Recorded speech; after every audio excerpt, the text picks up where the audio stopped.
Population ಜಾಸ್ತಿ ಆಯಿತು, infrastructure ಅಷ್ಟೇ ಇದೆ. ಈಗ ರೋಡ್ ವಿಡ್ತ್ ಇಷ್ಟೇ ಇದೆ, ಅದು ಇನ್ಕ್ರೀಸ್ ಆಗಲಿಲ್ಲ. ಈಗ ಅವರು ಇವ್ರನ್ನ ಬೈಯೋದು, ಇವರು ಅವ್ರನ್ನ ಬೈಯೋದು ಕಡಿಮೆ ಮಾಡಬೇಕು. ಝೀರೋ ಆಗ್ತೀರಾ, ಅಪಹಾಸ್ಯಕ್ಕೆ ಗುರಿ ಆಗ್ತೀರಾ. ಅಂದರೆ ನೀನು ಪವರಲ್ಲಿದ್ದಾಗ ಯಾಕೆ ಮಾಡಲಿಲ್ಲ ಅಂತ ಕೇಳ್ತಾರೆ. ಅಂದರೆ ಈಗ ಇವ್ರ ಅಧಿಕಾರದಲ್ಲಿದ್ದಾಗ ಬೆಲೆ ಏರಿಕೆ ಇರೋದಿಲ್ಲ, ಇವ್ರ ಅಪೋಸಿಷನ್ಗೆ ಬಂದಾಗ ಬೆಲೆ ಏರಿಕೆ ಆಗುತ್ತೆ. GST ಜಾಸ್ತಿ ಮಾಡಿದ್ದಾರೆ ಅಂತ ಆರೋಪ ಇದೆ. ಸುಳ್ಳು. GST ಇಂದ ತುಂಬ ಜನಕ್ಕೆ ಲಾಭ ಆಗಿದೆ. ಒಂದೇ GST 18% ಕಟ್ಟಿ ಅಂತಾರೆ. ಈ ಕಾಯ್ದೆ ತುಂಬ ಚೆನ್ನಾಗಿದೆ. ಅವ್ರ ಮನೆಯಿಂದ 3 ಜನ ಪ್ರಧಾನಿಗಳಾಗಿದ್ದಾರೆ, ಸುಮಾರು ವರ್ಷ ಆಳಿದ್ದಾರೆ. ನಿಲ್ಲಿಸಿ ನಾವೆಲ್ಲ ಭಾರತೀಯರು ಅನ್ನೋದು ಬರೋವರೆಗೂ ನಮ್ಮಲ್ಲಿ ಇಂಪ್ರೂವ್ಮೆಂಟ್ ಕಾಣಲ್ಲ. ಬಿದ್ದು ಕೆಲವ್ರಿಗೆ ಜೀವನ ಹೋಗಿರ್ತದೆ, ಕೆಲವು ತುಂಬ ಆಕ್ಸಿಡೆಂಟ್ಗಳಾಗ್ತದೆ, ಪ್ರಾಬ್ಲಮ್ಗಳಾಗ್ತದೆ. ಎಲ್ಲ ವಸ್ತುಗಳ ಮೇಲೆ ಬೆಲೆ ಏರಿಕೆ ಅನ್ನೋದು ಅದಂತೂ ತುಂಬ ಕ್ರಿಟಿಕಲ್ ಆಗ್ತಾಯಿದೆ ಸರ್. ಬರೀ ಅವ್ರು CM ಆಗಿ ಮೇಲ್ಗಡೆ ಮಾತ್ರ ಕೂತ್ಕೊಂಡ್ಬಿಡ್ತಾರೆ. ವೀಕ್ಷಕರೇ ನಮಸ್ಕಾರ, ಇನ್ಸೈಟರ್ಸ್ ನ್ಯೂಸ್ಗೆ ನಿಮಗೆಲ್ಲರಿಗೂ ಆಧಾರದ ಸ್ವಾಗತ. ಸರ್ ನಮಸ್ತೆ. ನಮಸ್ತೆ, ನನ್ನ ಹೆಸರು ವೇಣುಗೋಪಾಲ್ ಅಂತ. ಓಕೆ, ನಾನು ಇನ್ಶೂರೆನ್ಸ್ ಏಜೆಂಟು, ಮ್ಯಾಕ್ಸ್ ಲೈಫಲ್ಲಿ ಇದ್ದೀನಿ. ಓಕೆ ಸರ್, ಹೆಂಗಿದೆ ಬೆಂಗಳೂರು? ಹೆಂಗಿದೆ Bengaluru? We love Bengaluru. Okay, ಇದು ನಮ್ಮ ಬೆಂಗಳೂರು. ಓಕೆ, ಇಲ್ಲಿ ವಾಸ ಮಾಡೋದೇ ಒಂದು ಅದೃಷ್ಟ. ಓಕೆ, ಅಂದರೆ ಇಲ್ಲಿ ಕೆಲವು ಸಮಸ್ಯೆಗಳು ಕೇಳಿ ಬರ್ತಿದೆ. ಈಗ ಮಳೆ ಬಂದರೆ ರಸ್ತೆಗಳು ಕೆರೆಯಾಗಿ ಪರಿವರ್ತನೆ ಆಗುತ್ತೆ ಅಂತಿದೆ, ತ್ಯಾಜ್ಯ ವಿಲೇವಾರಿ ಇರ್ಬೋದು, ಟ್ರಾಫಿಕ್ ಸಮಸ್ಯೆ ಇರ್ಬೋದು. ಇದು ಇಲ್ಲಿ ಏನಾಗಿದೆ ಅಂದರೆ ಕ್ರೌಡ್ ಜಾಸ್ತಿ ಇದೆ. 1.5 ಕೋಟಿ ಜನಸಂಖ್ಯೆ ಇದೆ ಬೆಂಗಳೂರು. ಇಷ್ಟು ಬೆಳೆಯುತ್ತೆ, ಇಷ್ಟು ಇಂಪ್ರೂವ್ಮೆಂಟ್ ಆಗುತ್ತೆ ಅನ್ನೋದು ಯಾರಿಗೂ ಊಹೆ ಇರಲಿಲ್ಲ ಮೊದಲು ಪ್ಲ್ಯಾನ್ ಮಾಡಿದವ್ರಿಗೆ. ಇದು ಬೆಳೀತಾ ಏನಾಗಿದೆ ಅಂದರೆ ಪಾಪ್ಯುಲೇಷನ್ನು ಜಾಸ್ತಿ ಆಯಿತು, ಇನ್ಫ್ರಾಸ್ಟ್ರಕ್ಚರ್ ಅಷ್ಟೇ ಇದೆ. ಈಗ ರೋಡ್ ವಿಡ್ತ್ ಇಷ್ಟೇ ಇದೆ, ಅದು ಇನ್ಕ್ರೀಸ್ ಆಗಲಿಲ್ಲ, ಅದಕ್ಕೆ ಜಾಮ್ ಆಗುತ್ತೆ. ಈಗ ಮೋದಿ ಸರ್ಕಾರ ಬಂದಮೇಲೆ ಸ್ವಲ್ಪ ಈ ಮೆಟ್ರೋ ಪ್ರಾಜೆಕ್ಟ್ಸು, ಆಮೇಲೆ ಈ ಸಬರ್ಬನ್ ಟ್ರೈನು ಇಂಥದ್ದೆಲ್ಲ ಇಂಪ್ಲಿಮೆಂಟ್ ಮಾಡಿದ್ಮೇಲೆ ಸ್ವಲ್ಪ ಒಂದು 5 ಲಕ್ಷ ಜನ ಮೆಟ್ರೋದಲ್ಲಿ ಓಡಾಡ್ತಾರೆ. ಇನ್ನು ನೆಕ್ಸ್ಟ್ ಹಂತದ್ದು ಸಬರ್ಬನ್ ಟ್ರೈನ್ ಇವೆಲ್ಲ ಬಂದು ಅಂದರೆ, ಮೋನೋ ಟ್ರೈನು ಇಂಥದ್ದೆಲ್ಲ ಬಂತು ಅಂದರೆ ಬೆಂಗಳೂರಲ್ಲಿ ನಾವು ಹಾಂಗ್ಕಾಂಗ್ ಸಿಂಗಪುರ್ಗಿಂತ ನಾವೇನು ಕಮ್ಮಿ ಇರೋದಿಲ್ಲ. ಪ್ರೊವೈಡೆಡ್ ಇಲ್ಲಿ ಆಳುವಂಥ ಸ್ಟೇಟ್ ಗೌರ್ಮೆಂಟು ಕೋಆರ್ಡಿನೇಷನ್ ಬೇಕಾಗುತ್ತೆ. ಇಲ್ಲಿ ಹೆಂಗಾಗುತ್ತೆ ಅಂದರೆ ಅಲ್ಲೊಂದು ಪಾರ್ಟಿ ಇಲ್ಲೊಂದು ಪಾರ್ಟಿ ಕೋಆರ್ಡಿನೇಷನ್ ಕೊರತೆ ಇರುತ್ತೆ. ಈಗ ನಾವು ಕನ್ನಡಿಗರು ಅಂತ ಮಾತಾಡಬೇಕು. ನಮ್ಮ ರಾಜ್ಯ, ನಮ್ಮ ಕ್ಯಾಪಿಟಲ್ ಸಿಟಿ, ಪಕ್ಷ ಯಾವುದನ್ನಾಗಲಿ, ಅವನು ಕಾಂಗ್ರೆಸ್ ಆಗಲಿ, ದಳ ಆಗಲಿ, BJP ಆಗಲಿ, ಸೆಂಟ್ರಲ್ನವ್ರು ಏನೋ ಒಂದು ಪ್ರಾಜೆಕ್ಟ್ ತರ್ತಾ ಇದ್ದಾರೆ ಅಂದರೆ ನಾವು ಅದನ್ನು ಫ್ರಂಟಿಗೆ ಬಂದು ಅದನ್ನು ಕಂಪ್ಲೀಟ್ ಮಾಡೋದಕ್ಕೆ ಸಪೋರ್ಟ್ ಮಾಡಬೇಕಾಗತ್ತೆ. ಪಕ್ಷಾತೀತವಾಗಿ ಒಗ್ಗಟ್ಟಾಗಬೇಕು, ಕನ್ನಡಿಗರು ಒಂದಾಗಬೇಕು. ಕನ್ನಡಿಗರು ಅನ್ನೋದು ಇದು ರಾಜಕೀಯ ಇದು ಭಾಷಣ ಅಲ್ಲ. But as A citizen of Bangalore, ನೀವು ಇಲ್ಲಿ ಶಾಲೆ ಓದೋ ಮಕ್ಕಳು ಬೆಂಗಳೂರು ಹುಡ್ಕೊಂಬರ್ತಾರೆ ಲಿವಿಂಗ್ ಪರ್ಪಸ್ಗೆ ಅಂತ.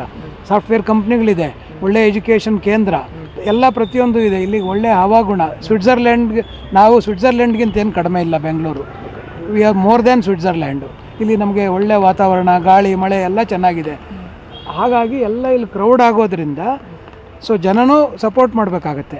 ಯಾರೇ ಆಳಕ್ಕೆ ಬರಲಿ, ಇಲ್ಲಿ ಸ್ಟೇಟ್ ಗೌರ್ಮೆಂಟ್ ಆಗ್ಬೋದು, ಸೆಂಟ್ರಲ್ ಆಗ್ಬೋದು, ಒಂದೇ ಸರಿ ನಾವೆಲ್ಲ ಎಕ್ಸ್ಪೆಕ್ಟ್ ಮಾಡೋಕ್ಕಾಗಲ್ಲ. ನಮ್ಮದು ಎಕಾನಮಿನೂ ನೋಡಬೇಕಾಗತ್ತೆ. ಅದ್ರ ಪ್ರಕಾರ ಒಂದೊಂದೇ ಡೆವಲಪ್ ಆಗುತ್ತೆ.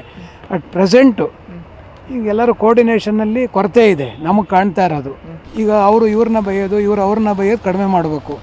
ಪ್ರೋಗ್ರೆಸ್ ಬಗ್ಗೆ ಗಮನ ಕೊಡಬೇಕು ಪಕ್ಷಾತೀತವಾಗಿ. ಆಗ ನಾವು ಏನಾದರೂ Bengalurians we can enjoy the facilities.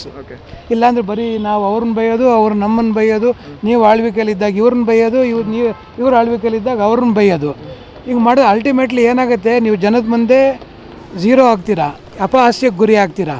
ಅಂದರೆ ನೀನು ಪವರಲ್ಲಿದ್ದಾಗ ಯಾಕೆ ಮಾಡಲಿಲ್ಲ ಅಂತ ಕೇಳ್ತಾರೆ. ಸೊ ಇದು ಆಗಬಾರ್ದು ನನ್ನ ಅನಿಸಿಕೆ. ನಾನು ಐ ಆಮ್ ಆಲ್ಸೋ ಸೀನಿಯರ್ ಸಿಟಿಸನ್ನು. ನನ್ನ ಈ ಅವಧಿಯಲ್ಲಿ 35 ವರ್ಷದಲ್ಲಿ ಎಲ್ಲ 3 ಜನ ಸರ್ಕಾರಗಳನ್ನೂ ನೋಡಿದ್ದೀನಿ. 2 ರೌಂಡ್ CMಗಳಾಗಿದ್ದಾರೆ. But ultimately what is the outcome, ಅದು ಮುಖ್ಯ ಆಗುತ್ತೆ ಅಲ್ವಾ. ಈಗ ಬೇರೆ ರಾಜ್ಯಗಳಲ್ಲಿ ನೀವು ಹೋಲಿಸಿದ್ರೆ ಎಷ್ಟು ಫಾಸ್ಟಾಗಿ ಡೆವಲಪ್ ಆಗುತ್ತೆ. ಸೊ ಅಲ್ಲಿನ ಹೊಂದಾಣಿಕೆ, ಇಲ್ಲಿ ಹೊಂದಾಣಿಕೆ ಕೊರತೆ ಇದೆ. ಬಟ್ ಅಲ್ಲಿ ಕೋಆರ್ಡಿನೇಷನ್ನು ಹೈಯೆಸ್ಟ್ ಲೆವೆಲ್ಗಿರುತ್ತೆ. ಭಾಷೆ ಆಗ್ಬೋದು, ಜಲ, ವಿದ್ಯುತ್, ಯಾವುದೇ ವಿಚಾರಕ್ಕಾಗಲಿ ನಮ್ಮಲ್ಲಿ ಆಗಿಲ್ಲ. ಅದೊಂದು ಕೊರತೆ ನಮ್ಮಲ್ಲಿ ಕಾಣ್ತಾ ಇದೆ. ಅದು ನೋಡೋಣ ಮುಂದಿನ ದಿನಗಳಲ್ಲಿ ಯಾರೋ ಒಳ್ಳೆ ಯಂಗ್ಸ್ಟರ್ಸ್ ಬಂದು, ಆ ಯಂಗ್ಸ್ಟರ್ಸ್ ಒಳ್ಳೊಳ್ಳೆಯವರೆಲ್ಲ ರಾಜಕೀಯದಲ್ಲಿ ಸೇರಿ ಅವರು ಪ್ರಬುದ್ಧಮಾನಕ್ಕೆ ಬಂದರೆ ನಮ್ಮ ರಾಜ್ಯ, ನಮ್ಮ ಬೆಂಗಳೂರು ಇಂಪ್ರೂವ್ ಆಗುತ್ತೆ. ಇವ್ರನ್ನೇ ನೆಚ್ಕೊಂಡಿದ್ರೆ ಅಟ್ಟರ್ ಝೀರೋ, ಅಷ್ಟು ನನ್ನ ಅನಿಸಿಕೆ. ಸರ್, ಇದು ಗ್ಯಾರಂಟಿ ಯೋಜನೆ ನಿಮ್ಮ ಪ್ರಕಾರ ಅದು ಲಾಭನ ಅಥವಾ ಶಾಪನ? ಅದು ಕಮೆಂಟ್ ಮಾಡೋಷ್ಟು ದೊಡ್ಡವನು ನಾನಲ್ಲ, ಬಟ್ ಹೆಣ್ಮಕ್ಳಿಗೆ ಅನುಕೂಲ ಆಗಿದೆ, ಒಪ್ಕೋಬೇಕು. ಎಷ್ಟೋ ಗ್ಯಾರಂಟಿಗಳು ಹೆಲ್ಪ್ ಆಗಿದೆ. ಅದನ್ನು ನೀವು ರಾಜಕೀಯಕ್ಕೆ ಸಮೀಕರಣ ಮಾಡೋಕ್ಕೆ ಹೋಗಬಾರ್ದು. You are not paying from your pocket. Ultimately tax sufferer amount ಒಂದು ಪ್ರಾಜೆಕ್ಟ್ ರೂಪದಲ್ಲಿ ಕಂಪ್ಲೀಟ್ ಮಾಡ್ತಾ ಇದ್ದೀರಾ. ಅದನ್ನು ಮೈಲೇಜ್ ತೊಗೊಳಕ್ಕೆ ಹೋಗಬಾರ್ದು. ಈಗ ಏನಂತಂದರೆ, ಈಗ ಫ್ರೀ ಎಲೆಕ್ಟ್ರಿಸಿಟಿ ಕಾನ್ಸೆಪ್ಟು ಈ ಗುಂಡೂರಾವ್ ಅವರು CM ಆದಾಗ ಮಾಡಿದ್ರು 83ನಲ್ಲಿ. ಪಂಪ್ ಸೆಟ್ಗೆ ಮೀಟ್ರ್ ಜೋಡಿಸಿದ್ದೆಲ್ಲ ತೆಗೆಸಿದ್ರು, ಅವರೊಂದು ಸಾಧನೆ ಮಾಡಿದ್ರು. ಆಮೇಲೆ ರಾಮಕೃಷ್ಣ ಹೆಗಡೆ ಬಂದರು, ಬೆಂಗಳೂರು ನಗರಾಭಿವೃದ್ಧಿಗೆ ಒತ್ತು ಕೊಟ್ಟರು, ಲೋಕಾಯುಕ್ತ ಮಾಡಿದ್ರು, ರೌಡಿಸಮ್ ಕಡಿಮೆ ಮಾಡಿದ್ರು. ಒಬ್ಬೊಬ್ರದ್ದು ಒಂದೊಂದು ಕೊಡುಗೆ ಇದೆ. ಆಮೇಲೆ JH ಪಟೇಲ್ರು ಬಂದರು, ಫ್ಲೈಓವರ್ಗಳಿಗೆಲ್ಲ ಆರ್ಡ್ರ್ ಮಾಡಿದ್ರು.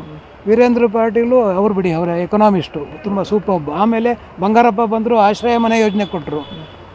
ಈಗ ಒಬ್ಬೊಬ್ಬರೇ ಒಂದೊಂದೇ ಮಾಡ್ತಾ ಇದ್ದಾರೆ. ಇವರು ಮಾಡಿದ್ದಾರೆ, ಸಂತೋಷ ಪಡಬೇಕು. ಇದರಲ್ಲಿ ರಾಜಕೀಯ ಬೆರೆಸೋಕ್ಕೆ ಹೋಗಬಾರ್ದು. ಬಡವನಿಗೆ, ಮಹಿಳೆಯರಿಗೆ ಒಳ್ಳೇದಾಗುತ್ತೆ ಅಂದರೆ ನಾವು ನಿರ್ದಾಕ್ಷಿಣ್ಯವಾಗಿ ಒಪ್ಕೊಳ್ಳೇಬೇಕಾಗತ್ತೆ. ಇಲ್ಲಿ ನಾನು BJP RSS ಅನ್ನೋಕ್ಕೆ ಬರೋದಿಲ್ಲ. ಯಾರೋ ಬಡವನಿಗೆ ಒಂದು ಹೆಲ್ಪ್ ಹೋಗ್ತಾ ಇದೆ ಅಂದರೆ ನಾವು ಖುಷಿ ಪಡಬೇಕಾಗತ್ತೆ.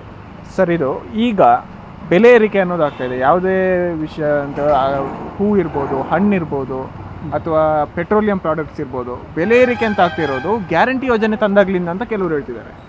ಗ್ಯಾರಂಟಿ ಯೋಜನೆ ಅಂತ ಹೇಳೋಕ್ಕಾಗೋದಿಲ್ಲ. ಈಗ ಮ್ಯಾನುಫ್ಯಾಕ್ಚರಿಂಗ್ ಕಾಸ್ಟ್ ಜಾಸ್ತಿ ಆದಾಗ ಸ್ವಾಭಾವಿಕವಾಗಿ ಅದು ಇನ್ಕ್ರೀಸ್ ಆಗೇ ಆಗುತ್ತೆ. ಆಮೇಲೆ ರೈತರಿಗೆ ಒಂದು ಒಳ್ಳೆಯ ಮರ್ಯಾದೆ ಬೆಲೆ ಸಿಗಬೇಕು ಅಂದರೆ, ರೈತನಿಗೆ ಗೌರವ ಕೊಡಬೇಕು ಅಂದರೆ, ಹೂವು ಹಣ್ಣು ತರಕಾರಿ ರೈಸ್ ಆಗಲೇಬೇಕು. ದವಸ ಧಾನ್ಯ, ನೀವು ಹಳೆಯ ರೇಟಲ್ಲಿ ನಾವು ಚಿಕ್ಕಂದಲ್ಲಿದ್ದಾಗ ₹1 ಒಂದು ಸೇರು ಅಕ್ಕಿ ಬರೋದು. ಈಗ ನಾವು ಅದನ್ನೇ ಕಮೆಂಟ್ ಮಾಡೋಕ್ಕಾಗಲ್ಲ. ಈಗ ಅವ್ರಿಗೇನು ₹50 ಬತ್ತಿ ಬರಬೇಕು, ಆ ರೈತನಿಗೆ ಸಿಕ್ಕಿದ್ರೆ ಸಂತೋಷ ಅಲ್ವಾ. ಒಂದು ಎಳ್ನೀರು ಅಷ್ಟೇ ₹35 ಟೆಂಡರ್ ಕೋಕೋನಟ್ ಆತನಿಗೆ ಸಿಗುತ್ತೆ ಅಂದರೆ ನಾವು ಜಾಸ್ತಿ ಅಂತ ಹೇಳಕ್ಕೆ ಹೋಗಬಾರ್ದು. ಯಾರೋ ಫಲ ಅದು ಬೆಳೆಯುವಂಥ ರೈತನಿಗೆ ಸಿಗ್ತಾ ಇದೆ ಅಂದರೆ ಸಂತೋಷ ಪಡಬೇಕು. ಬೆಲೆ ಏರಿಕೆ ಇದ್ರ ಬಗ್ಗೆ ಮಾತಾಡೋರು ಶುದ್ಧ ನಮ್ಮನ್ನು ಕನ್ಫ್ಯೂಸ್ ಮಾಡೋಕ್ಕೆ ಇಟ್ಟಿರ್ತಾರೆ ಜನರಲ್ಲಿ. ಅಂದರೆ ಈಗ ಇವ್ರ ಅಧಿಕಾರದಲ್ಲಿದ್ದಾಗ ಬೆಲೆ ಏರಿಕೆ ಇರೋದಿಲ್ಲ, ಇವ್ರ ಅಪೋಸಿಷನ್ಗೆ ಬಂದಾಗ ಬೆಲೆ ಏರಿಕೆ ಆಗುತ್ತೆ. ಪ್ರತಿಯೊಂದನ್ನು ಅಷ್ಟೇ. ಈಗ ರಸ್ತೆ ಗುಂಡಿ ಅಂತಾರೆ, ನೀವು ಅಧಿಕಾರದಲ್ಲಿದ್ದಾಗ ಅವರಂತಾರೆ, ಅವರಿದ್ದಾಗ ನಿಮಗಂತಾರೆ. ಅದು ವಿಚಾರ ಚರ್ಚೆನೇ ಮಾಡೋಕ್ಕೆ ಹೋಗಬಾರ್ದು. ಹಾಗಾದರೆ ನಿಮ್ಮ ಪ್ರಕಾರ ರಸ್ತೆ ಗುಂಡಿ ಸಮಸ್ಯೆ ಬಗೆಹರಿಯೋದಿಲ್ವಾ?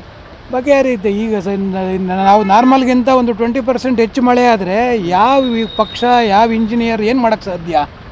ಎಲ್ಲಿಂದ ತರ್ತಾರೆ ಅವರು? ಈಗ ನಾರ್ಮಲ್ಲಾಗಿ ಒಂದು 100 cc ಮಳೆ ಆಗುತ್ತೆ, 120 cc ಆಗಿಬಿಟ್ರೆ ಅವ್ರು ಏನು ಮಾಡ್ತಾರೆ? ಯಾರೂ ಎಕ್ಸ್ಪೆಕ್ಟ್ ಮಾಡದೇ ಇರೋವಂಥ ಮಳೆ ಬಂದಾಗ ಅನಾಹುತ ಆಗುತ್ತೆ. ಆದರೆ ಬೆಂಗಳೂರಲ್ಲಿ ಸಾಧಾರಣ ಮಳೆಗೆ ರಸ್ತೆಗಳು ಮುಳುಗ್ತಾ ಇದೆ. ಗೊತ್ತಾಯಿದೆ. ಇದು ಮೊದಲಿಂದ ನಾವು ಅದು ದೊಡ್ಡ ವಿಚಾರ, ನಾನು ಹೇಳೋಷ್ಟು ದೊಡ್ಡವನಲ್ಲ. ಅದು ಎಲ್ಲರ ಅವಧಿಯಲ್ಲೂ ಆಗಿದೆ, ಯಾರೂ ಹೊರತಲ್ಲ. ಸೊ ಇವಾಗ ಯಾರನ್ನೂ ಬ್ಲೇಮ್ ಮಾಡಿ ಪಾಯಿಂಟ್ ಮಾಡಿ ನಿಮ್ಮ ಸರ್ಕಾರದಲ್ಲಿ ಗುಂಡಿ ಬಿದ್ದಿದೆ, ನಿಮ್ಮಿಂದ ಇನ್ಫ್ರಾಸ್ಟ್ರಕ್ಚರ್ ಹಾಳಾಗಿದೆ ನಾವು ಹೇಳೋಕ್ಕೆ ಆಗಲ್ಲ. ನಾವು ಒಂಥರ ಬೇಜಾರಾಗುತ್ತೆ ಈ ವಿಚಾರದಲ್ಲಿ ಮಾತಾಡಬೇಕು ಅಂದರೆ. ಇನ್ನು ದೇಶದ ವಿಚಾರಕ್ಕೆ ಬಂದರೆ ಸರ್, GST ಜಾಸ್ತಿ ಮಾಡಿದ್ದಾರೆ ಅಂತ ಆರೋಪ ಇದೆ. ಸುಳ್ಳು. GSTಯಿಂದ ತುಂಬ ಜನಕ್ಕೆ ಲಾಭ ಆಗಿದೆ. ಈಗ ಮ್ಯಾನುಫ್ಯಾಕ್ಚರಿಂಗ್ ಗೇಟಲ್ಲಿ ಮೊದಲು 24% ಸೆಂಟ್ರಲ್ ಎಕ್ಸೈಸ್ ಡ್ಯೂಟಿ ಇತ್ತು. GST ಬಂದ ನಂತರ ಈ ಎಕ್ಸೈಸ್ ಡ್ಯೂಟಿ ಅಬಾಲಿಷ್ ಆಯಿತು. ಅಂದರೆ ಈಗ ಒಂದು ವ್ಯಾಲ್ಯೂ 24% ಡ್ಯೂಟಿ ಕಡಿಮೆ ಆಗಿದೆ ಅಂದಮೇಲೆ GST ಬಂದಾದಮೇಲೆ ಬೆಲೆ ಎಷ್ಟು ಟ್ಯಾಕ್ಸ್ ಹೆಂಗೆ ಜಾಸ್ತಿ ಆಗುತ್ತೆ? ಅದನ್ನು ಎಕ್ಸೈಸ್ ಡ್ಯೂಟಿನ ಅಬಾಲಿಷ್ ಮಾಡಿದ್ದೇ GST. ಈಗ 24% ಮೇಲೆ 18% ವ್ಯಾಟ್ ಅಂತ ಕಟ್ತಾ ಇದ್ವಿ, ಕಮರ್ಷಿಯಲ್ ಟ್ಯಾಕ್ಸು. ಈಗ ಆ ಥರ ಇಲ್ಲ, ವ್ಯಾಟು ಇಲ್ಲ, ಸೆಂಟ್ರಲ್ ಎಕ್ಸೈಸು ಇಲ್ಲ, ಒಂದೇ GST 18% ಕಟ್ಟಿ ಅಂತಾರೆ. ಈ ಕಾಯ್ದೆ ತುಂಬ ಚೆನ್ನಾಗಿದೆ, ಅರ್ಥ ಆಯ್ತಾ? 24% ಫ್ಯಾಕ್ಟ್ರಿ ಗೇಟಲ್ಲಿ ಎಕ್ಸೈಸ್ ಚಲನ್ನಲ್ಲಿ ದುಡ್ಡು ಕಟ್ಟಿ ಮೆಟೀರಿಯಲ್ ರಿಲೀಸ್ ಮಾಡಬೇಕಾಗಿತ್ತು. ಈಗ 24% ಅಬಾಲಿಷ್ ಆದಮೇಲೆ ಸ್ವಾಭಾವಿಕವಾಗಿ ಅದು ಕಡಿಮೆ ಆಗಿದೆ, GSTಯಿಂದ ಲಾಭ ಆಗಿದೆ. ಸರ್, ಈಗ ರಾಹುಲ್ ಗಾಂಧಿ ಅವರು ಎಲೆಕ್ಷನ್ ಕಮಿಷನ್ ಮೇಲೆ ದೂರ ಆಗ್ತಾ ಇದ್ದಾರೆ, ಮತಗಳ್ಳತನ ಮಾಡ್ತಿದೆ ಅಂತ, ನೀವೇನು ಹೇಳ್ತೀರಾ? ಅವರು ಸ್ವಾಭಾವಿಕವಾಗಿ ಒಂದು ದೊಡ್ಡ ಲೆವೆಲ್ ಹೈಕಮಾಂಡ್ ನಾಯಕರುಗಳು, ಅವ್ರ ಬಗ್ಗೆ ಕಾಮೆಂಟ್ ಮಾಡೋಷ್ಟು ದೊಡ್ಡವನು ನಾನಲ್ಲ. ಅಲ್ಲ, ಈಗ ಯಾರನ್ನಾದ್ರೂ ಪ್ರಶ್ನೆ ಮಾಡೋದೇ ತಪ್ಪು ಅಂದರೆ ಅದು ತಪ್ಪಾಗತ್ತೆ. ಪ್ರಜಾಪ್ರಭುತ್ವ ರಾಷ್ಟ್ರ ಇದು. ಪ್ರಶ್ನೆ ಮಾಡ್ತಾರೆ, ಅದಕ್ಕೆ ರಿಪ್ಲೈ ಅವರು ಕೊಡ್ತಾರೆ, ಇವರೊಂದು ನೋಟಿಸ್ ಕೊಡ್ತಾರೆ, ಅದಕ್ಕೆ ಕಂಪ್ಲೇಂಟ್ಸ್ ಕೊಡ್ತಾರೆ. ಅದೆಲ್ಲ ಎರಡೂ ಪಕ್ಷಗಳು ಆಳ್ವಿಕೆ ಮಾಡುವಾಗ ಪರಾವಿರೋಧ ಇದ್ದೇ ಇರುತ್ತೆ. ಸೊ ಅದನ್ನು ತಪ್ಪು ಅಂತಲೂ ಹೇಳೋಕ್ಕಾಗಲ್ಲ, ಸಮರ್ಥನೆಯೂ ಮಾಡ್ಕೋಬಾರ್ದು. ಸರ್, ಈಗ ಅವ್ರ ರೋಲು, ಈಗ when you are being an opposition leader, ನೀವು ಮಾತೇ ಆಡಬಾರ್ದು ಅಂದರೆ ತಪ್ಪಲ್ವಾ? There must be some reason. ಜನರಿಗೆ ಒಂದು ತಿಳುವಳಿಕೆ ಹೇಳೋಕ್ಕೆ ಯಾರು ಹೇಳಲೇಬೇಕಾಗತ್ತೆ. ಅದನ್ನು ತಪ್ಪು ಅಂತ ನಾವು ವಾದ ಮಾಡೋದು ಮೊಂಡುತನ ಆಗುತ್ತೆ. ಪ್ರಜಾಪ್ರಭುತ್ವ ರಾಷ್ಟ್ರ. ಈಗ when you are in opposition party ನೀವು ಹೇಗೆ ಬೈದ್ರಿ ಅದನ್ನು ಅರ್ಥ ಮಾಡ್ಕೊಂಡು ಹೋದರೆ ಸರಾಗವಾಗಿ ಸರ್ಕಾರ ನಡೆಯುತ್ತೆ, ಜನನೂ ಸುಖವಾಗಿರ್ತಾರೆ. ಅದು ಬಿಟ್ಬಿಟ್ಟು ಅವ್ರನ್ನ ಹೀಯಾಳಿಸೋದು, ಅವ್ರನ್ನ ಅಪಹಾಸ್ಯ ಮಾಡೋದೆಲ್ಲ ಮಾಡೋಕ್ಕೆ ಹೋಗಬಾರ್ದು. ಅವ್ರ ಮನೆಯಿಂದನೂ 3 ಜನ ಪ್ರಧಾನಿಗಳಾಗಿದ್ದಾರೆ, ಗೌರವ ಕೊಡಬೇಕು ಯಾವುದೇ ಕುಟುಂಬಕ್ಕಾಗಲಿ. ಕುಟುಂಬ ತೇಜೋವಧೆ ಮಾಡೋದು ರಾಜಕಾರಣ, ಚಿಲ್ಲರೆ ರಾಜಕಾರಣ ಮಾಡಬಾರ್ದು. ಅವ್ರ ಮನೆಯಿಂದ 3 ಜನ ಪ್ರಧಾನಿಗಳಾಗಿದ್ದಾರೆ, ಸುಮಾರು ವರ್ಷ ಆಳಿದ್ದಾರೆ. ಆಗಿನ ಕಾಲಕ್ಕೆ ಅವರೇ ನಮ್ಮನ್ನು ಕಾಪಾಡಿದವರು. ಆಗ ಅಂದ್ಕೊಂಡು ಹೋಗಬೇಕು. ದೂಷಣೆ ಮಾಡಿ ಪ್ರಯೋಜನ ಇಲ್ಲ, ಸುಮ್ಮನೆ ತಿಕ್ಕಾಟ ಶುರುವಾಗುತ್ತೆ.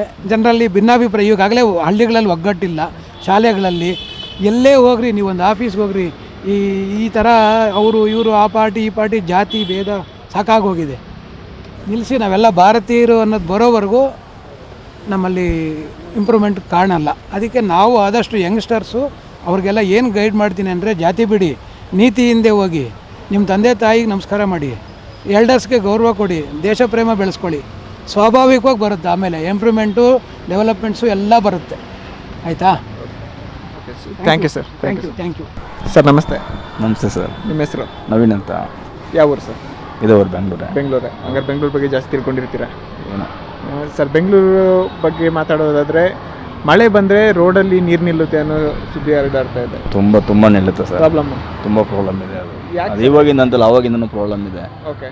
ಸಲ ರೋಡ್ ಚೆನ್ನಾಗಿರುತ್ತೆ, ಮತ್ತೆ ರೋಡ್ ಮಾಡ್ತಾರೆ, ಅದ್ರ ಮೇಲೆ ಮತ್ತೆ ರೋಡ್ ಹಾಕ್ತಾರೆ, ಓಕೆ. ಒಂದು ಬಿಲ್ ಮಾಡ್ಕೊತಾರೆ, ಹೋಗ್ತಾ ಇರ್ತಾರೆ.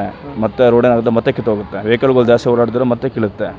ನಾವು ಹೋಗ್ತಾ ಇರ್ತೀವಿ, ಎಕ್ಸಾಂಪಲು ಗುಂಡಿ ಇರೋದೇ ಗೊತ್ತಾಗಲ್ಲ, ಹೋಗಿ ಬೀಳ್ತೀವಿ, ಇಮಿಡಿಯೇಟ್ಲಿ ಬೀಳ್ತೀವಿ. ಓಕೆ. ಬಿದ್ದು ಕೆಲವ್ರಿಗೆ ಜೀವನ ಹೋಗಿರ್ತದೆ, ಕೆಲವು ತುಂಬ ಆಕ್ಸಿಡೆಂಟ್ಗಳಾಗ್ತಿದೆ, ಪ್ರಾಬ್ಲಮ್ಗಳಾಗ್ತಿದೆ. ಓಕೆ. ತುಂಬ ಪ್ರಾಬ್ಲಮ್ ಇದೆ ಅದರಿಂದ. ಸರಿ, ಇದಕ್ಕೆ ಪರಿಹಾರ ಏನು ನಿಮ್ಮ ಪ್ರಕಾರ? ಪರಿಹಾರ ಏನಂದರೆ, ಲೋಕಲಲ್ಲಿ ಬಂದು ಅವ್ರು ನೋಡಬೇಕು, ನೋಡಿ ಕರೆಕ್ಟಾಗಿ ಕೆಲಸಗಳು ಮಾಡ್ತಾರೆ, ಮಾಡೋ ಕೆಲಸನ ಕರೆಕ್ಟಾಗಿ ಮಾಡಿದ್ರೆ ಎಲ್ಲ ಸರಿ ಹೋಗುತ್ತೆ ಅನಿಸುತ್ತೆ. ಓಕೆ. BBMP ಬಗ್ಗೆ ಹೇಳೋದಾದರೆ ಇನ್ನೊಂದು ಸಮಸ್ಯೆ ಬರ್ತಾ ಇದೆ, ಕಸಗಳು, ತ್ಯಾಜ್ಯ ವಿಲೇವಾರಿ ಆಗ್ತಾ ಇಲ್ಲ. ಅದು ಸ್ವಲ್ಪ ನಮ್ಮ ಜನಗಳು ಕೂಡ ಅರ್ಥ ಮಾಡ್ಕೋಬೇಕಲ್ವ ಸರ್. ಇವಾಗ ಕಚ್ಚಾ ವಸ್ತುಗಳನ್ನ ಡಿವೈಡ್ ಮಾಡಬೇಕಂತ ಆಲ್ರೆಡಿ ಹೇಳಿದ್ದಾರೆ. ಓಕೆ. ಇವರೆಲ್ಲನೂ ಮಿಕ್ಸ್ ಮಾಡಿ ಆಗ್ತಾ ಇದ್ದಾರೆ. ಒಂದು ಅವ್ರ ಕೆಲಸ ಅವ್ರು ಮಾಡ್ತಾ ಇರ್ತಾರೆ, ಬಟ್ ಅವರು ಸ್ವಲ್ಪ ಫೋಕಸ್ ಮಾಡಬೇಕು. ನಮ್ಮ ಜನನೂ ಅರ್ಥ ಮಾಡಿಕೊಂಡು ಅಲ್ಲಿ ಇಲ್ಲಿ ಕಸ ಬೇರೆ ಕಡೆ ಬಿಸಾಕ್ತಿದ್ದಂಗೆ ಗಾಡಿ ಟೈಮಿಗೆ ಗಾಡಿಗೆ ಹಾಕೋತ್ರನೂ ಫಾಲೋ ಮಾಡಬೇಕಲ್ವಾ ಓಕೆ. ಹೇಳ್ತೀವಿ. ಸರ್, ಇನ್ನು ಗ್ಯಾರಂಟಿ ಯೋಜನೆಗಳು ನಿಮಗೆ ಒಳ್ಳೇದು ಅನಿಸುತ್ತಾ ಇಲ್ಲ ಕೆಟ್ಟದು ಅನಿಸುತ್ತಾ? ಒಂದು ಲೆವೆಲ್ ನೋಡಿದ್ರೆ ಹೆಂಗಸು ಮಕ್ಕಳಿಗೆಲ್ಲ ಒಳ್ಳೇದು ಅನಿಸುತ್ತೆ. ಒಂದು ಲೆವೆಲಲ್ಲಿ ನೋಡಿದ್ರೆ ಇವಾಗ ಬಸ್ ಕಂಡಕ್ಟರ್ಗಳು ಕೆಲವರು ಸ್ಟ್ರೈಕ್ ಮಾಡಿದ್ರು, ಅದು ಇದು ಪ್ರಾಬ್ಲಮ್ಸ್ಗಳು ಮಾಡಿದ್ರು. ಆ ಲೆವೆಲಲ್ಲಿ ನೋಡಿದ್ರೆ ಎಲ್ಲ ದುಡ್ಡುಗಳು ಅಲ್ಲಿಗೆ ಕೊಡ್ತಾ ಇದ್ದಾರೆ, ಇವ್ರಿಗೂ ಪ್ರಾಬ್ಲಮ್ ಆಗ್ತಾ ಇದೆ. ಏನು 50-50 ಸರ್. 50-50. ಅದ್ರ ಜೊತೆಗೆ ಎಲ್ಲ ವಸ್ತುಗಳ ಮೇಲೆ ಬೆಲೆ ಏರಿಕೆ ಅನ್ನೋದು ಆಗ್ತಿದೆ. ಅದಂತೂ ತುಂಬ ಕ್ರಿಟಿಕಲ್ ಆಗ್ತಾ ಇದೆ ಸರ್. ಓಕೆ. ಆಲ್ರೆಡಿ ಯಾಕಂದರೆ ದಿನನಿತ್ಯ ಯೂಸ್ ಮಾಡೋ ವಸ್ತುಗಳ ಮೇಲೆ ಬೆಳೆ ಹಾಕಿದ್ರೆ ಎಲ್ಲರಿಗೂ, ಸಾಮಾನ್ಯ ಜನರಿಗೆ ಎಲ್ಲರಿಗೂ ಕಷ್ಟ ಆಗುತ್ತಲ್ವಾ. ಓಕೆ. ಯಾಕಂದರೆ ಸ್ಯಾಲ್ರಿ ಇರೋದು ಎಲ್ಲರದು 15,000 20,000 ಎಬೋ ಇರ್ತದೆ. ಅದ್ರ ಮೇಲೆ ಸ್ಯಾಲ್ರಿ ಇರಲ್ಲ, ಬರೋ ದುಡ್ಡಲ್ಲ ಅಲ್ಲಿಗೆ ಬಾಡಿಗೆ ಮತ್ತು ಅದಕ್ಕೆ ಇದಕ್ಕೆ ಖರ್ಚಾಗ್ತಿದ್ರೆ ಮತ್ತು ಜನಗಳು ಹೆಂಗೆ ಮೇಂಟೈನ್ ಮಾಡ್ತಾರೆ, ಹೆಂಗೆ ಬೆಳೀತಾರೆ? ಅಂದರೆ ನಿಮ್ಮ ಪ್ರಕಾರ ಗ್ಯಾರಂಟಿ ಆಗಿರೋದ್ರಿಂದ ಬೆಲೆ ಏರಿಕೆ ಜಾಸ್ತಿ ಆಗ್ತಿದೆ ಅಂತಿದ್ರೆ? ಹೌದು ಅನಿಸುತ್ತೆ. ಮೇ ಬಿ ಒಂದು 50% ಹಂಗೆ ಅನಿಸ್ತಾ ಇದೆ. ಯಾಕಂದ್ರೆ ಸರ್ಕಾರಕ್ಕೆ ದುಡ್ಡು ಇವಾಗ ಬೇರೆಯವ್ರ ಮೇಲೆ ಟ್ಯಾಕ್ಸ್, ಅದ್ರ ಮೇಲೆ ಇದ್ರ ಮೇಲೆ ನಮ್ಮ ಮೇಲೆ ತಾನೇ ಹಾಕ್ತಾರೆ. ನಮಗೆ ಯೂಸ್ ಮಾಡ್ತಾರೆ, ನಮ್ಮ ಮೇಲೆ ಹಾಕ್ತಾರಲ್ವ, ಅದು ಸ್ವಲ್ಪ ದುಡ್ಡು ಅದೇ ಥರ ಅನಿಸ್ತಾ ಇದೆ. ಓಕೆ. ಇನ್ನು ದೇಶದ ವಿಚಾರಕ್ಕೆ ಅಂತ ಬಂದರೆ GST ಜಾಸ್ತಿ ಮಾಡಿದ್ದಾರೆ ಅಂತ ಹೇಳ್ತಿದ್ದಾರೆ ಸರ್. ಅದ್ರ ಬಗ್ಗೆ ನನಗೆ ಅಷ್ಟೊಂದೇನು ಗೊತ್ತಿಲ್ಲ ಗೊತ್ತಿಲ್ಲ. ಅದ್ರ ಬಗ್ಗೆ. ಓಕೆ. ಈಗ ರಾಹುಲ್ ಗಾಂಧಿ ಅವರು ಎಲೆಕ್ಷನ್ ಕಮಿಷನ್ ಮೇಲೆ ದೂರ ಹಾಕಿದ್ರು, ಮತಗಳ್ಳತನ ಆಗ್ತಾ ಇದೆ ಕರ್ನಾಟಕದಲ್ಲೇ ಅಂತ. ಅದು ಮೋಸ್ಟ್ಲಿ ಅವ್ರ ಎಂಕ್ವೈರಿ ಕಮಿಷನ್ ಏನಿದೆಯೋ ಆ ಡಿಪಾರ್ಟ್ಮೆಂಟ್ ಏನಿದೆ ಅದ್ರ ಬಗ್ಗೆ ಡೀಟೇಲ್ಸ್ ಅವ್ರ ಹತ್ರ ತೊಗೋಬೇಕಾಗುತ್ತೆ. ಅವರೇ ವಿಚಾರಿಸಿ ಅದ್ರ ಬಗ್ಗೆ ಪರಿಶೀಲನೆ ಮಾಡಿದ್ರೆ ಅಲ್ಲೇ ಗೊತ್ತಾಗುತ್ತಲ್ವ, ಅದ್ರ ಬಗ್ಗೆ ನಮ್ಗೆ ಗೊತ್ತಾಗುತ್ತೆ. ಓಕೆ. ಅದ್ರ ಜೊತೆಗೆ ಗಣೇಶ ಚತುರ್ಥಿ ಕೂಡ ಹತ್ರ ಬರ್ತಾ ಇದೆ. ಹೌದು. ರಜದ ಮೇಲೆ ರಜಾ ಬೀಳ್ತಾ ಇದೆ. ಎಲ್ಲರಿಗೂ ಸ್ವಲ್ಪ ಖುಷಿ ಅನಿಸ್ತಾ ಇದೆ. ಬಟ್ ಅದೇ ಥರ ಖರ್ಚು ವೆಚ್ಚಗಳು ಕೂಡ ಜಾಸ್ತಿ ಆಗ್ತಾ ಇದೆ. ಓಕೆ. ಹೌದು. ಗಣೇಶ ಚತುರ್ಥಿ ಅಂದ್ರೇನೆ ಒಂದು ಖುಷಿ. ಆದರೆ ಅವಾಗಿನ ಕಾಲದಲ್ಲಿ ಮಣ್ಣಿನ ಗಣಪತಿ ಮಾಡ್ತಾ ಇದ್ರು, ಈಗಿನ ಕಾಲದಲ್ಲಿ ಪ್ಲಾಸ್ಟರ್ ಆಫ್ ಪ್ಯಾರಿಸ್ ಇಂದ ಗಣಪತಿ ಮಾಡ್ತಿದ್ದಾರೆ. ಅದು ಯಾವುದು ನಿಮಗೆ ಉತ್ತಮ ಅಂತ? ಮಣ್ಣಿಂದ ಎಷ್ಟೋ ಬೆಟರ್ ದೆನ್ ಅನಿಸ್ತಾರೆ. ಇವಾಗೆಲ್ಲ ಫುಲ್ ಎಲ್ಲ ಕೆಮಿಕಲ್ ಮಿಕ್ಸ್ ಮಾಡ್ತಾ ಇರ್ತಾರೆ. ಓಕೆ. ಮತ್ತೆ ನೀರಿಗೆ ಬಿಡೋದ್ರಿಂದ ನೀರುಗಳು ಏನಾದ್ರು ಬೇರೆ ಥರ ಈ ಪ್ರಾಣಿ ಪಕ್ಷಿಗಳೆಲ್ಲ ನೀರುಗಳು ಕುಡಿಯೋದ್ರಿಂದ ಅದರಲ್ಲೂ ತೊಂದರೆ ಆಗ್ತಾ ಇದೆ. ಅದು ಕೂಡ ಗೌರ್ಮೆಂಟ್ ರೂಲ್ಸ್ ಮಾಡಿದೆ. ಕೆರೆಗಳಲ್ಲಿ ಕೆಲವು ಭಾಗದಲ್ಲಿ ಅಲ್ಲೇ ಗಣಪತಿನ ವಿಸರ್ಜನೆ ಮಾಡಬೇಕು ಅಂತ ಮಾಡಿದೆ. ಜನಗಳು ಅದಕ್ಕೆ ಸಪೋರ್ಟ್ ಮಾಡಿ ಅದೇ ಥರ ಮಾಡ್ಕೋಬೇಕು. ಓಕೆ. ಇನ್ನು ನಿಮ್ಮ ಪ್ರಕಾರ ಜನನಾಯಕ ಅಂದರೆ ಹೆಂಗಿರ್ಬೇಕು ಸರ್? ಜನನಾಯಕ ಅಂದರೆ ಸರ್ ಮಾಮೂಲಿ ಎಲ್ಲರೂ ಅದೇ ಥರ ಹೇಳ್ತಾರೆ. ಜನನಾಯಕ ಅಂದರೆ ಅವರು ಕಷ್ಟ ಅಂದರೆ ಮಾಮೂಲಿ ಫಸ್ಟ್ ಆಫ್ ಆಲ್ ಪಬ್ಲಿಕ್ ಯಾವ ಥರ ಇರಬೇಕು, ಏನು ಎಲ್ಲ ಥರನೂ ವ್ಯವಸ್ಥೆಗಳು ಇರಬೇಕು. ಹೇಳಿದ್ರಲ್ಲ ಆಗಲೇ ರೋಡ್ ಪ್ರಾಬ್ಲಮ್ ಅಂತ ಹೇಳಿದ್ನಲ್ಲ, ಆ ಪ್ರಾಬ್ಲಮ್ಗಳನ್ನ ಏರಿಯಾ ಕಡೆಯಿಂದನೇ ಸ್ವಲ್ಪ ಪರಿಶೀಲನೆ ಮಾಡಬೇಕು. ಅವ್ರು ಬರೀ ಅವ್ರು CM ಆಗಿ ಮೇಲ್ಗಡೆ ಮಾತ್ರ ಕೂತ್ಕೊಂಡ್ಬಿಡ್ತಾರೆ, ಹಳ್ಳಿದು ನೋಡ್ತಾ ಇರ್ತಾರೆ. ಏರಿಯಾ ವೈಸು ಎಲ್ಲನೂ ಕೂಡ ಯಾವ ಥರ ಇದೆ, ಆ ಪ್ರತಿಯೊಂದು ಏರಿಯಾಗಳು ಕೂಡ ಯಾವ ಥರ ಇದೆ, ಯಾವ ಜಿಲ್ಲೆಯಲ್ಲಿ ಏನೇನು ಪ್ರಾಬ್ಲಮ್ ಇದೆ, ಫುಲ್ ಎಲ್ಲನೂ ಕೂಡ ಪರಿಶೀಲನೆ ಮಾಡ್ತಾ ಇರಬೇಕಾಗುತ್ತೆ. ಅದ್ರ ಫಾಲೋಅಪ್ ಮಾಡಬೇಕಾಗುತ್ತಲ್ವಾ. ಓಕೆ. ಒಬ್ಬರನ್ನ ಎಕ್ಸಾಂಪಲ್ ಕೊಡೋದು ಅಂತ ಹೇಳಿದರೆ ಈ ಥರ ಇರಬೇಕು ಒಬ್ಬ ಲೀಡರ್ ಅನ್ಸ್ತವನು ಅಂತ ಹೇಳಿದ್ರೆ ಯಾರನ್ನ ಎಕ್ಸಾಂಪಲ್ ಕೊಡ್ತೀರಾ? ಎಲ್ಲರೂ ಹಂಗೆ ಇದ್ದಾರೆ ಸರ್. ಯಾರನ್ನ ಎಕ್ಸಾಂಪಲ್ ಕೊಡೋಣ ಹೇಳಿ? ಎಲ್ಲ ಮಂತ್ರಿಗಳು ಎಲ್ಲರೂ ಅದೇ ಥರ ಇದ್ದಾರೆ. ಎಲ್ಲರೂ ಅದೇ ಥರ ಇದ್ದಾರೆ. ಯಾರು ಒಳ್ಳೆಯವರಿಲ್ಲ. ಎಲ್ಲ ಅಷ್ಟೇ 50-50 ಎಲ್ಲನೂ ಅದೇ ಥರ ಇದ್ದಾರೆ. Okay. Thank you sir. Okay, thank you. ವೀಕ್ಷಕರೇ, ನೋಡಿದ್ರಲ್ಲ, ಜನ ಬೆಂಗಳೂರಿನ ಸಮಸ್ಯೆ ಇರ್ಬೋದು, ರಾಜ್ಯದ ಸಮಸ್ಯೆ ಇರ್ಬೋದು, ದೇಶದ ಸಮಸ್ಯೆ ಇರ್ಬೋದು, ಅದರಿಂದ ಅವರಿಗೆ ಸಮಸ್ಯೆ ಉಂಟಾಗಿದೆ ಅಥವಾ ಅದರಿಂದ ಲಾಭ ಆಗಿದೆ ಅಥವಾ ಅವರಿಂದಲೇ ಕೆಲವು ಪರಿಹಾರಗಳು ಕೂಡ ಸಿಕ್ಕಿದೆ. ಹೀಗಾಗಿ ಇನ್ಸೈಡ್ ರಶ್ ಯಾವತ್ತೂ ಕೂಡ ಜನರ ಸಮಸ್ಯೆಯನ್ನು ಆಲಿಸೋದು ಹಾಗೆ ಅದನ್ನು ಸರ್ಕಾರಕ್ಕೆ ಮುಟ್ಟಿಸೋದ್ರಲ್ಲಿ ನಿರತವಾಗಿರುತ್ತೆ ಅಂತ ಹೇಳ್ತಾ, ಇನ್ಸೈಡ್ ರಶ್ ಜೊತೆ ನಾನು ರಂಜಿತ್ ಶೆಟ್ಟಿ.